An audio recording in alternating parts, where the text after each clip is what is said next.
அனைத்து வீடுகளுக்கும் 100 யூனிட் வரையில் கட்டணமில்லாத மின்சாரம் என்கிற அறிவிப்பு பற்றி செய்தியாளர் மகாலிங்கம் விரிவாக தொடுவரை மூலமாக விவரிக்கிறார். பதவியேற்ற முதல் நாளே தமிழக அரசாங்கம் ஒரு முக்கியமான ஒரு கையெழுத்தை போட்டிருக்கிறது. அது என்னவென்றால், தமிழகத்தில் உள்ள ஒவ்வொரு வீட்டு பயனீட்டாளர்களுக்கும் மின் பயனீட்டாளர்களுக்கும் 100 யூனிட்டுகள் மின்சாரம் இலவசம் என சொல்லப்பட்டிருக்கிறது. இது எப்படி பயனாக இருக்க போகுது மக்களுக்கு என்பதை பார்ப்பதற்கு முன்பாக, எப்படி தற்பொழுது மின் விநியோகத்தின் மூலமாக மின் கட்டணம் எப்படி செலுத்தி வருகிறார்கள் மக்கள் என்பதை இப்போது பார்க்கலாம். ஒரு யூனிட்டிலிருந்து 100 யூனிட் வரையும் பயன்படுத்தும் பயனீட்டாளர்கள் ஒவ்வொரு யூனிட்டுக்கும் 3 ரூபாய் செலுத்த வேண்டியது இருக்கிறது. ஒரு யூனிட்டிலிருந்து 200 யூனிட் வரை பயன்படுத்தும் பயனீட்டாளர்கள் 3 ரூபாய் 25 காசுகள் செலுத்த வேண்டியது இருக்கிறது ஒவ்வொரு யூனிட்டுக்கும். அதே போல 201 யூனிட்டிலிருந்து 500 யூனிட் வரை பயன்படுத்தும் பயனீட்டாளர்கள் 4 ரூபாய் 60 காசுகள் செலுத்த வேண்டியது இருக்கிறது. 501 யூனிட்டுக்கு மேலே சென்றால் ஒவ்வொரு யூனிட்டுக்கும் 6 ரூபாய் 60 காசுகள் செலுத்த வேண்டிய ஒரு சூழ்நிலை இருக்கிறது. தற்பொழுது இந்த திட்டம் எப்படி உபயோகமாக இருக்க போகிறது என்பதை ஒரு குடும்பத்தை உதாரணமாக வைத்து நான் விளக்க விரும்புகிறேன்.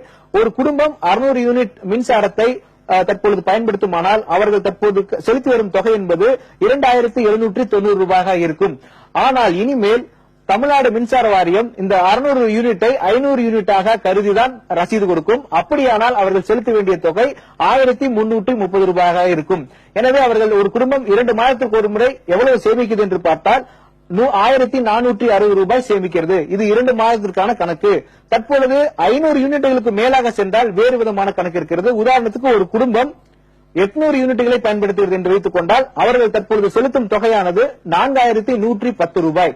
ஆனால் இனிமேல் அவர்கள் எவ்வளவு செலுத்த வேண்டும் என்றால், மின்சார வாரியம் 100 யூனிட் இலவச யூனிட்டுகளை குறைத்துக் கொண்டு 700 யூனிட்டாக ரசீது கொடுக்கும்.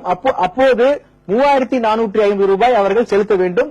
இதில் எவ்வளவு சேமிப்பு என்று பார்த்தால் மிகவும் குறைவுதான். 660 ரூபாய் 2 மாதங்களுக்கு ஒரு முறை சேமிப்பிருக்கும். ஆக இந்த 100 யூனிட்டுகள் இலவசம் என்ற திட்டம் 500 யூனிட்டுகளுக்கு கீழே பயன்படுத்தும் மக்களுக்கு தான் அதிக லாபத்தை கொடுக்கும் திட்டமாக இருக்கிறது.